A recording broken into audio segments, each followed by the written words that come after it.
thank you, Brooklyn, and thank you to all those who organized this event. I think the most important thing here is, one thing I've been thinking about as after I read the plans and the plan and started talking to some community members is thinking about democracy and how democracy works.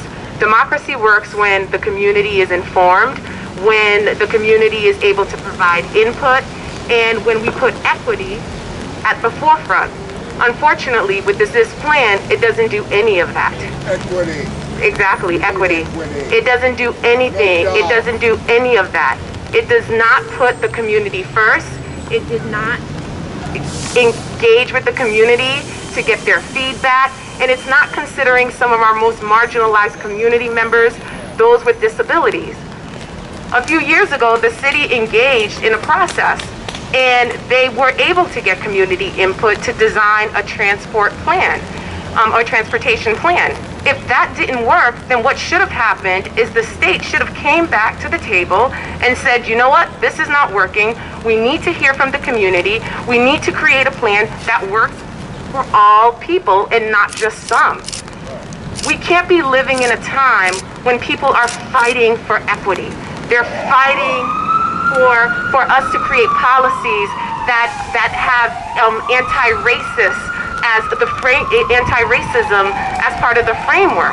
If we're speaking about creating initiatives and policies to protect those who are most marginalized, then we need to make sure that our initiatives reflect the things that we're saying. They keep saying we ain't and ready, they don't. We ain't ready. You understand me? Why we ain't ready? Because every time we get a dime, they take it from us. We can't get ready that way. You're absolutely right. And we need to make sure that the community is part of the process. I grew up riding the bus. Kennedy Plaza was where everyone came and you transferred to get to school. I had an internship. I had to be at school at a certain time. So I think about how this is going to delay or increase the commute. It's a disadvantage to many. If we're thinking about it from an economic perspective, it hurts everyone. Even when travelers come to cities, the first thing that they do is look for their closest transportation hub. We need to make transportation accessible to all because transportation is a human right. Everyone should be able to get from point A to point B. It should not be an archaic or cumbersome process. I also remember once I went out with House of Hope, and we were talking to people who were homeless. And I remember speaking to this gentleman, and he told me that his family lives in Pawtucket. And he said that he hasn't seen them in almost 2 years. And I asked him why. He said, because of transportation.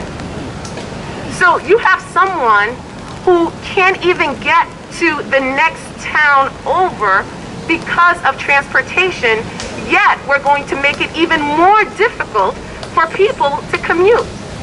It's not fair. It's inequitable.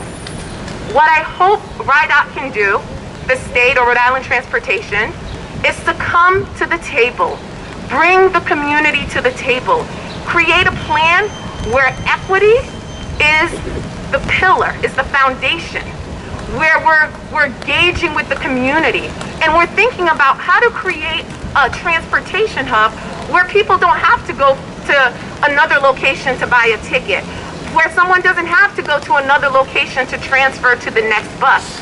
We need to make things much easier for our community. People are already struggling. Why add on to the challenges that they face on a daily basis? This needs to stop. So what I ask is that our state, our city, listens to the people, because democracy cannot function without the people's voice. Thank you, everyone, and keep on advocating.